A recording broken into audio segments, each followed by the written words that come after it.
Duh iki pancen cedak sinden lho Pak Sapardi iki. Oh nggih Pak. Wis tak cepaki kene iso menggok rono. Monggo. Kula menawa sampun biasa dikerubung kali sinden, Pak. Oh, nggih nek Sing Pak Anom menika ingkang ngajari wonten. Nek topan dirubung semut. Kencing manis. Bathuk pecah ngono. Lho nesuan menghargai wong gedemu sing ngopeni aku. Alah. Apa duduke wong lho kowe iki. Aduh. Letakke iki aku. Aduh. Monggo pun wiwiti Pak Pardi. Nenu, oh pelok, cok, pelok. Ah, sinom nyamat pelok. Neno no. Memanismu angu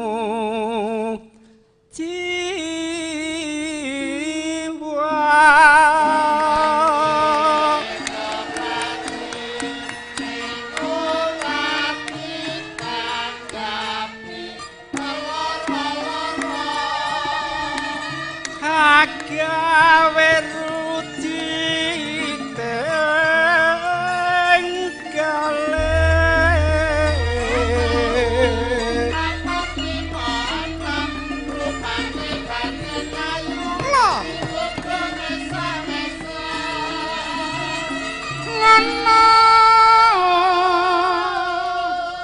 senggak ananyar coba diwangsuli tanpa mawi gamelan Mas monggo yo ji ro lu loro telu papat lima enam rupane pancen ayu digodho mesa-mesa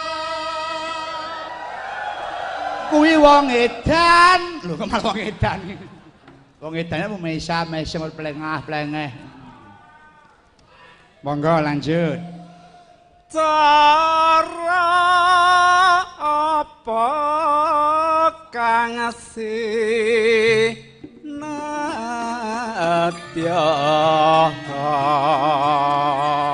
yang solo payunge ilang dadi ojo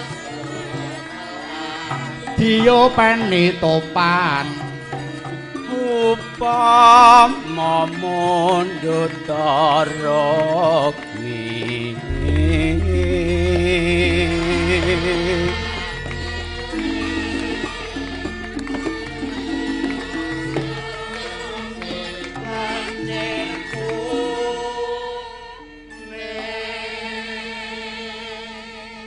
sing lencir kuning dibile sing ireng mangkak disingkiri tak peke sing ireng mangkak malah sampe terusa sepur apa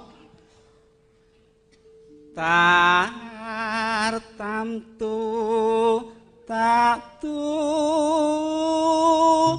ruti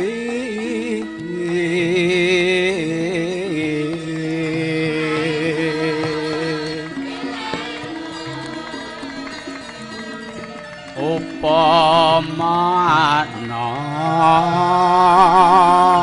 numpak perahu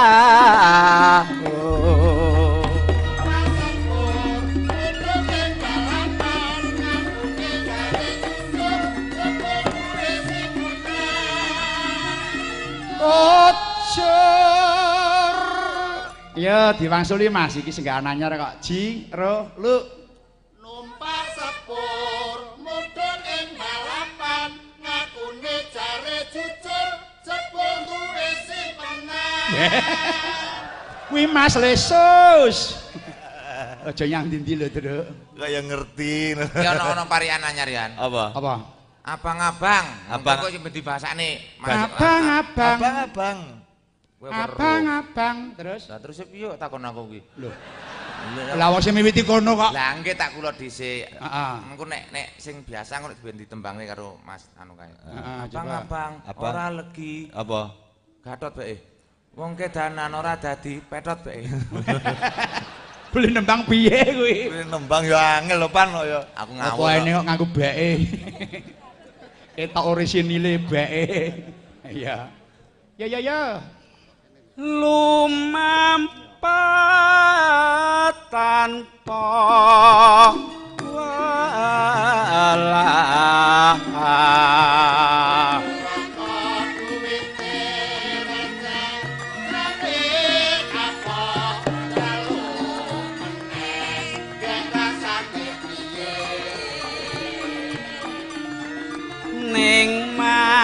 Tianing jalane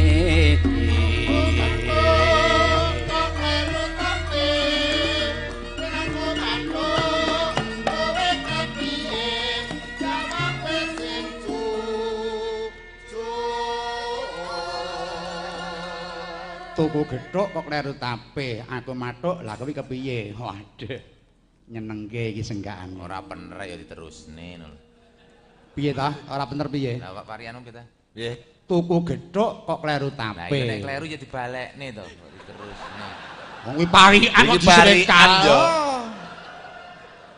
Aku ora ngerti marang. parikan ki aja diserekal Parikan nang ngene saka Nganjuk menyang Surabaya ke Surabaya nang Jember Solo. Kowe iki jadi kernet apa parian kowe iki kaya. lah iya malah glajus mangga taman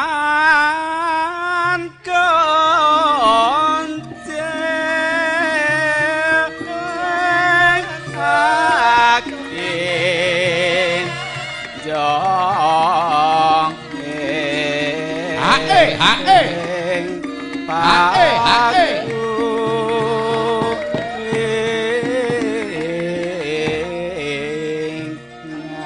tepuk tangan kagem Pak Sapardi para kadang waduh matur nuwun kula inggih matur nuwun Pak Sapardi kersa sabiyantu nyekar sinom nyamat nggih bareng Pak Pardi ngendika saka Duta Budaya MPR DPR RI nggih Mas Topan Mas Lesus Nggih.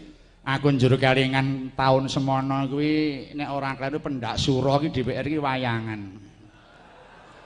Nggih. iya nek saiki pendak dina demo Ane wayangan terus dikei bintang tamune Sapa? Topan Lesus. Nek nah kabotan anggap wayange ya Topan karo Lesus tok ora apa-apa. sekono promosi dhewe kono Wayange kaset. Ringan. Tapi kasete Pak Anom to ya. ya kasete Pak Anom Lah, tapi kan ringan. aduh Ya nguripi Bojone. garwane, terus Anake. anake, simpenane. nggih Simpenan aja kleru. Apa? Tabanan. Oh iya iya. iya Tembus itu kan disimpen. Heeh. wah jan pinter tenan Topan Apa, Lek? Topan putrane sinten Putrane Bapak. saiki kelas pira Kelas 6. sudah gede dadi apa Maling. Oh dadi maling gitu. dadi maling Iya. dadi dokter ngono Mah, Mah. Mah. Rasuti. Aduh. Sajake. Nek cara Malang ra kere. Waduh ora kere nggih. Menika kula lajengaken nggih Mas Topan Mas Nggih, Lesus. monggo panjenenganipun hiburan. Saking kadang kula Purwanto ing Blitar. Wah, Oh, Blitar. dokter. Nyuwun lagu kangen sak bawanipun Pak Petruk menika katur Bapak Leda Jumadi saha Bapak Nartam matur nuwun. Oh iya, Bawa sak gendinge. bawa sak lagune. Sak lagune mbok tumbas kaset mau Mas Pur. Iki mumpung rawuh rene kok Ya, terus dihargai atuh wong Blitar. Blitar. Nggih. Monggo Mas Giyarto keparengodipun bawani. Nggih, monggo. Mas Yarto. Mas Giyarto keparengabawa dipun dawuhaken langgam kangen. Langgamipun kula suwunaken berkah panjenenganipun Ibu Dewi Marheningsih. Saiki wis geseger sus Mas Yarto dempen kena batu ginjel. Gak usah seger. Mas Yarto. Wis mari Nah nggih. Ayo, mari. Tak kei obat. obate. Obat tikus. Weh. Sedo. Ndak dhek omahe dhek ana tikuse tak kei obat. Oh, ya wis. Nek ginjele. Pancen anu kok ilat dagelan ki gampang limenggok.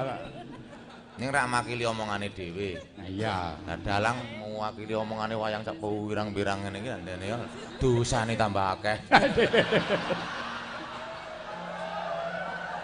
Oh alah Gusti nyuwun ngapura. Ya aku karo kowe ya mung padha wae pangkate Lah iya. kaya mung modal contong iki rumasane.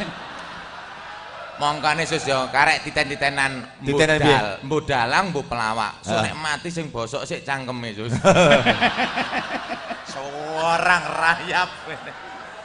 Ora mung dalang karo dagelan mbok sinding karo swara ki ya iya, Dik. Wong sinden kae pas arep dipangan murep kok. Dadi rayape ra semangan.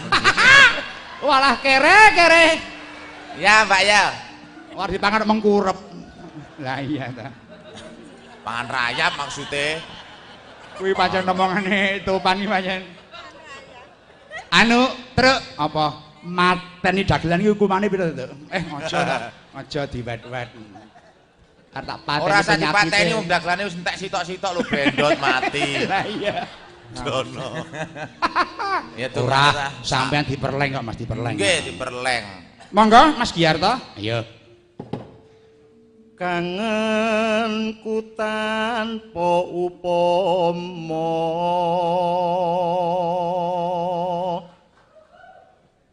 mung sliramu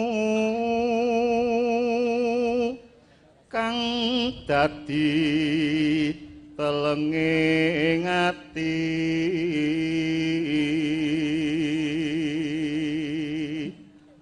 nano wis lawas anggonku nunggu nanging amung leledo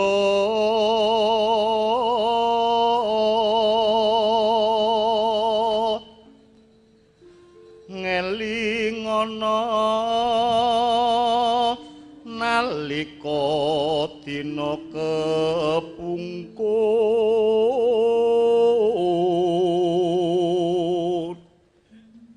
sliramu nate ngendika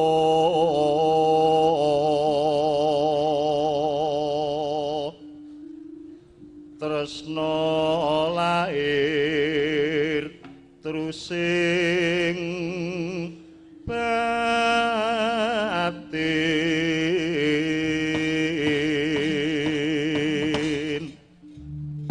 Monggo Bu Dewi.